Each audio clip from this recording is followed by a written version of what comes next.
ऋषि शंकर मिश्रा जी का रुख कर लेती हूँ। ऋषि जी, क्या ये वोट ध्रुवीकरण के लिए सब हो रहा है? दोनों शामिल हैं, पक्ष और विपक्ष।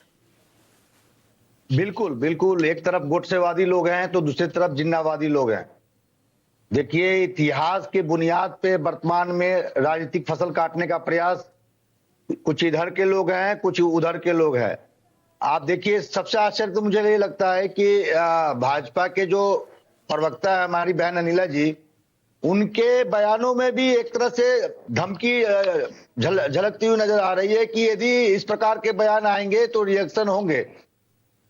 इको हो रहा है आपका आवाज तो ऐसे ठीक करवाई।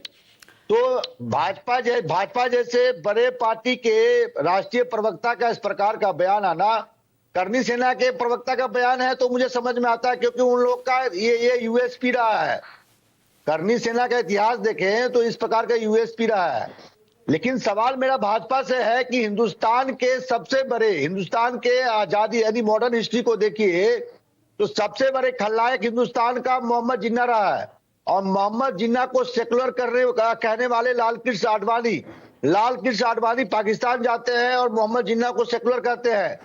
करनी सेना या ऐसे तमाम संगठनों ने क्या लाल कृष्ण आडवाणी के घर पे जेसीबी लेके प्रदर्शन किए थे? उस समय क्या लाल कृष्ण आडवाणी के घर पे तोड़फोड़ हुए थे? क्या भाजपा ने लाल कृष्ण आडवाणी के विरुद्ध कार्रवाई की? इसका जवाब मैं अनिला जी से जाना चाहता हूं। अरे चुप रहिए ना, मुझे बीच में मुझे बोलने दीजिए।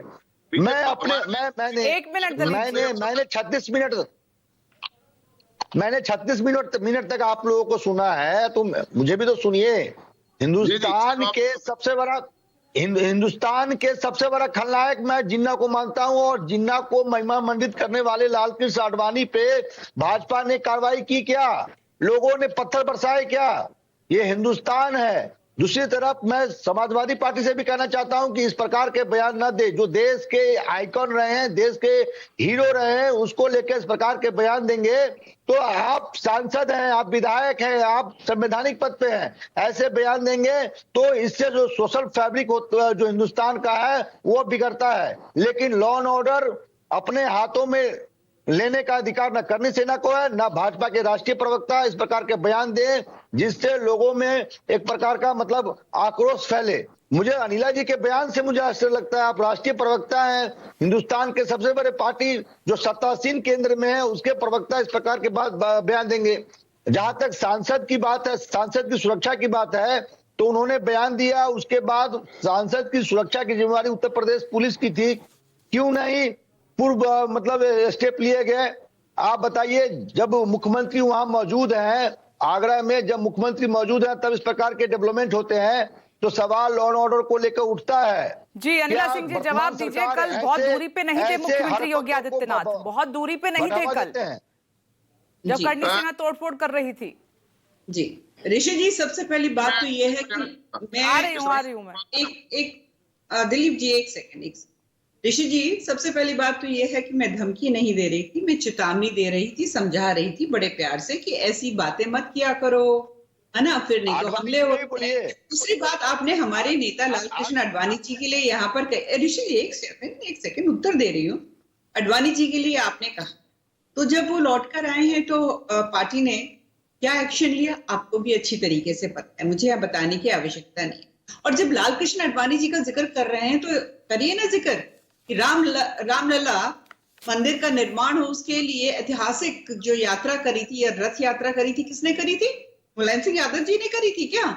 उन्होंने तो कार सेवकों के ऊपर गोलियां चलवाने का काम किया था। ठीक है, पार्टी ने क्या कार्रवाई किया आडवाणी पे? आप जैसे हिंदुओं ने लगाई है। पार्टी ने क्या कार्रवाई किया आडवाणी पे? विषय में बात कर रहे हैं,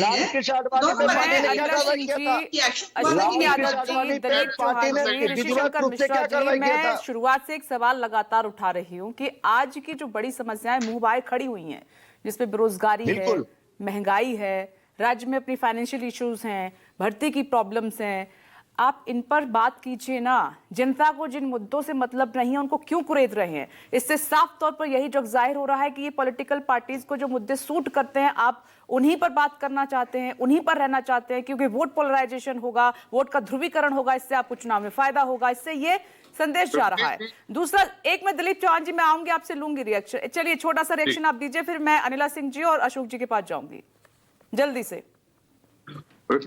विपनेश जी, अभी मिश्रा जी ने कहा कि अडवाणी जी जो है जिन्ना की तारीफ करी, उनके मजार पे गए।